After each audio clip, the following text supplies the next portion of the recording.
Pas ya itu doang. Mohon maaf tuh Bu ya.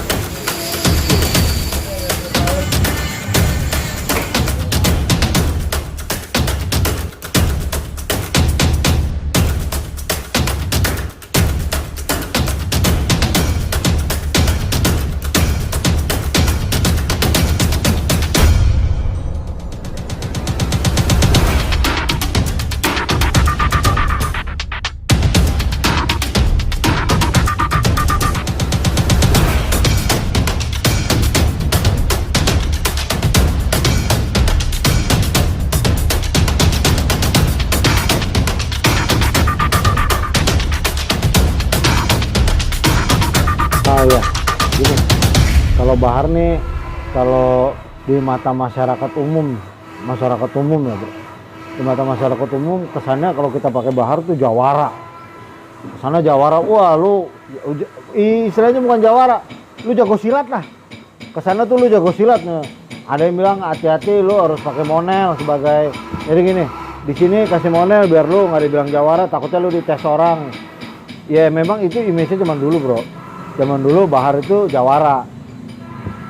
Jawara kebanyakan makanya begini-begini nih, yang lilit-lilit begini nih. Memang image-nya memang iya sih yang begini-begini.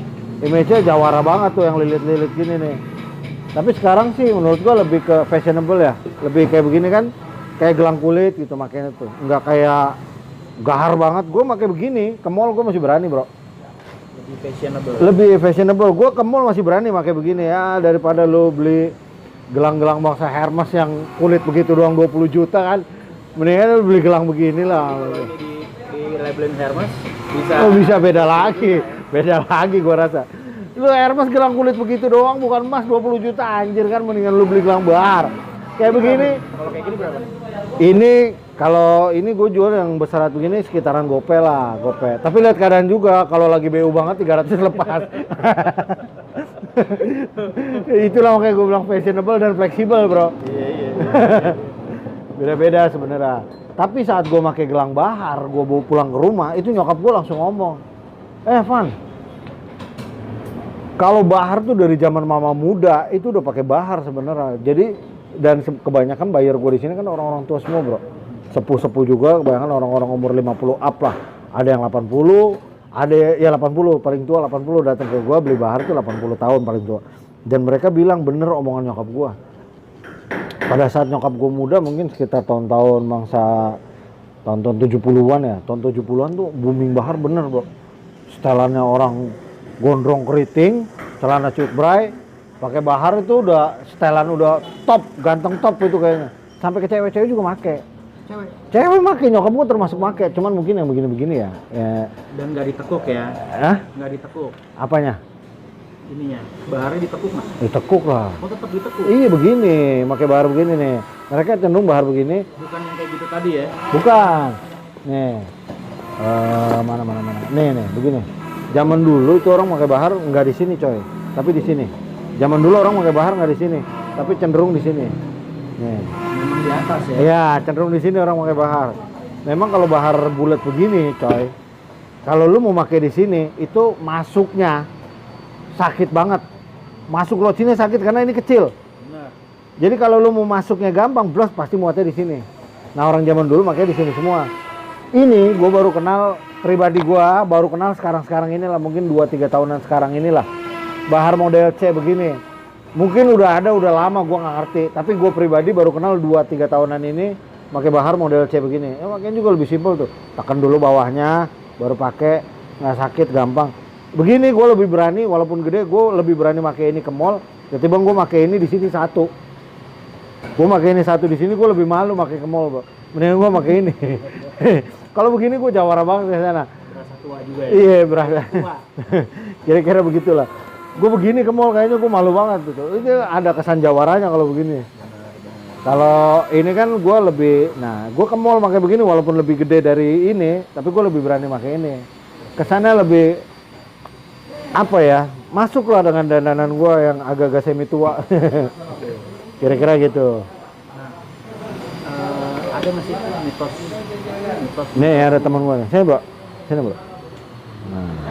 Ini bro, ini salah satu pengrajin bahar dari Pulau Madura. Nah, ini salah satunya. Siapa mas? Ush, kaget. Dia namanya Husni. Rusni. Ah, itu belakang. Ini sama gua, sama-sama pengrajin bahar di sini. Oke, siap. Jadi di Pasar Badak ini yang bisa nekuk, yang bisa repair bahar, gua sama dia. Dulu dia jual jadi bahar-bahar kodian. Setelah ada gua, dia beralih sama minta tips sama gua gimana caranya. Sedikit gua kasih tau, memang basic orang dia pinter jadi bisa juga. Tapi dia belum ini, jadi ngambil bahan kebanyakan dari gua masih. Murid.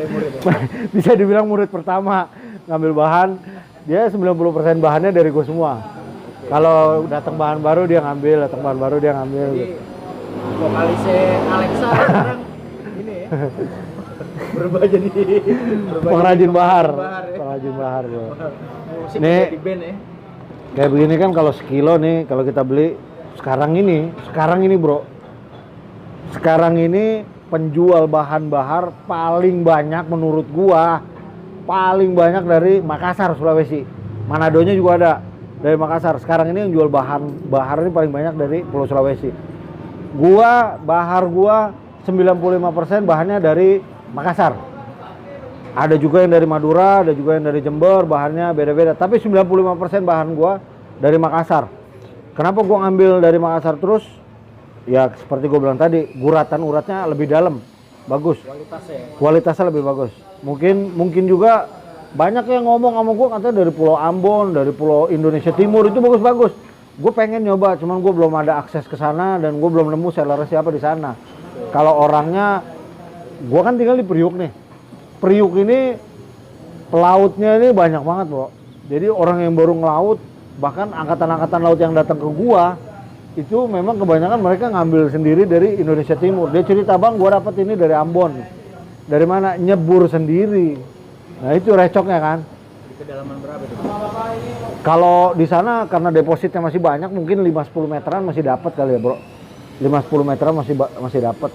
Kalau yang biasanya agak ke sini nih, yang agak-agak ke atas ini, yang agak-agak dalam-dalam 1 meter atau yang kelihatan, itu biasanya kecil-kecil baharnya. Kecil-kecil, ada juga yang udah terdampar arus yang sampai ke darat, ada juga. Dan itu biasanya kecil-kecil. Kecil-kecil biasanya. Kalau yang gede-gede mungkin ada juga, tapi gua nggak tahu. Oke. Mitos. Gue mau masuk ke mitos nih. Mitosnya katanya bahar itu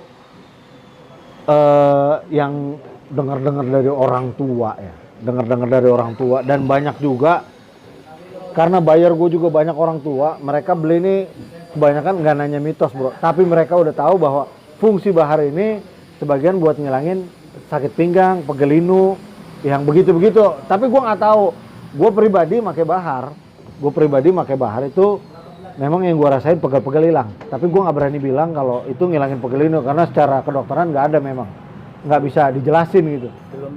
Belum bisa dijelasin. Nah, kalau lu tanya fungsi bahar apa di Google banyak banget. Lu buka YouTube fungsi bahar apa banyak banget. Masalah terbukti atau enggak silakan lu coba sendiri. Tapi ada pengalaman agak-agak mistis juga ya. Katanya salah satu buyer gua. Jadi dia ini sering pusing palanya, bro. Dia pemilik rumah makan. Palanya sering pusing nih, nggak tahu. Ya mungkin pusing penyakit, entah ada paket dari luar gua nggak ngerti. Tapi setelah pakai bahar dari gua, dia beli bahar dari gua, pusingnya hilang. Ya mungkin memang udah waktunya sembuh, bukan karena bahar juga. Bisa jadi juga karena bahar, gua nggak tahu, gua nggak bisa ngejelasin.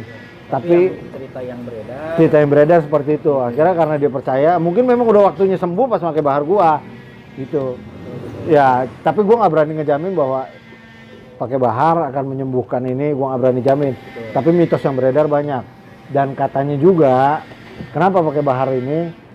Karena ini natural dari alam, kayunya seperti ini, ya katanya gampang banget diisi macam-macam bro.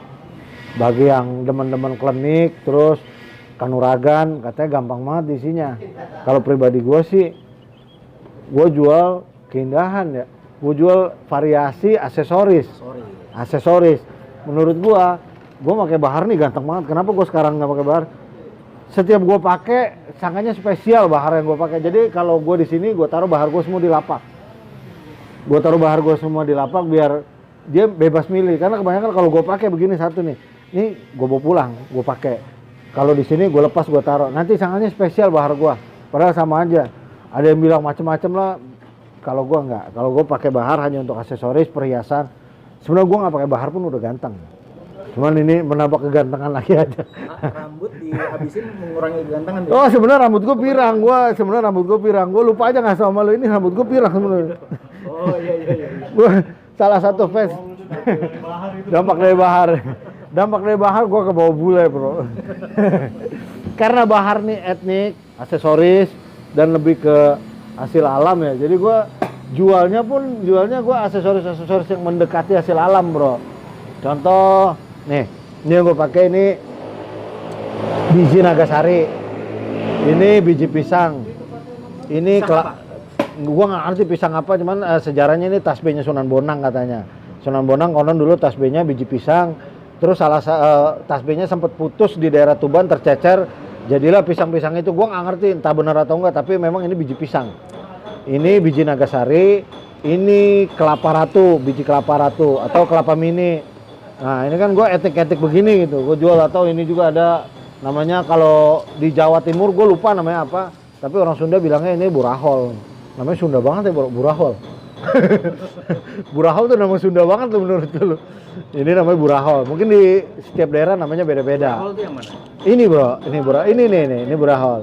Yang kecil-kecil. Ini kalau yang hitam ini jenitri yang bulatnya.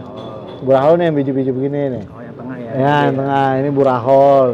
Asli kalau menurut gua namanya Sunda banget burahol. Kalau katanya ada di Jawa Timur di Pacitan ada, namanya bukan burahol, namanya apa gua nggak ngerti, lupa gua.